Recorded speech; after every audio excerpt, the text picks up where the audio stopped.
중에서 신자들이 교회에 의무적으로 바치는 헌금이 있죠. 이것을 교무금이라고 합니다. 교무금은 구약의 11조에서 유래됐다고 하는데요. 자, 그럼 먼저 11조가 무엇인지 알아볼까요?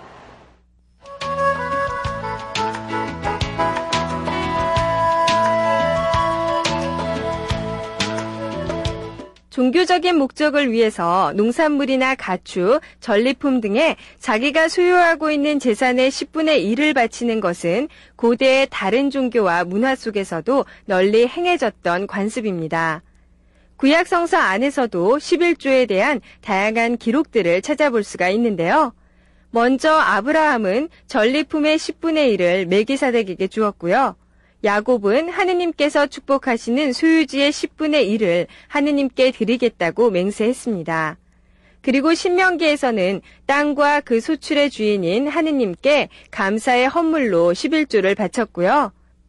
민수기에서는 당시 사제였던 레위인들의 생활수단으로 나타나 있습니다. 그리고 구약의 이러한 관습은 신약 성서로 이어졌는데요. 결국 11조란 인간의 모든 소유가 궁극적으로는 하느님께 속한다는 것을 표현한 것입니다. 그렇기 때문에 11조는 단순하게 교회 유지나 성직자, 수도자의 생활비를 위한 것이 아닙니다. 어떻게 보면 순수한 종교의식을 가지고 있는 신앙운동이라고도 할 수가 있는데요.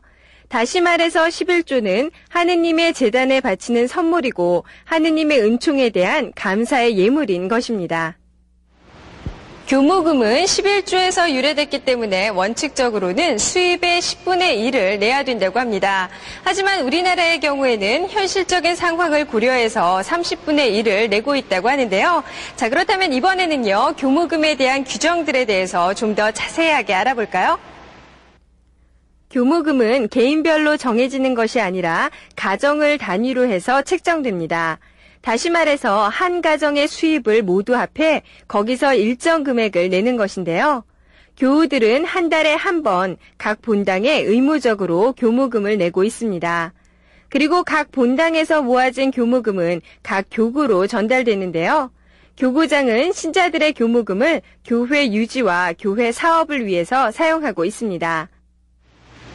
지금까지는 교무금을 내는 것이 좀 번거롭다거나 부담스럽다고 느끼셨던 분들 많으셨을 겁니다. 하지만 교무금을 내는 것이 신앙심을 표현하는 하나의 방법이라는 거 꼭 기억을 하시고요. 앞으로는 신앙운동을 실천한다는 기쁜 마음으로 교무금을 내도록 해야겠습니다.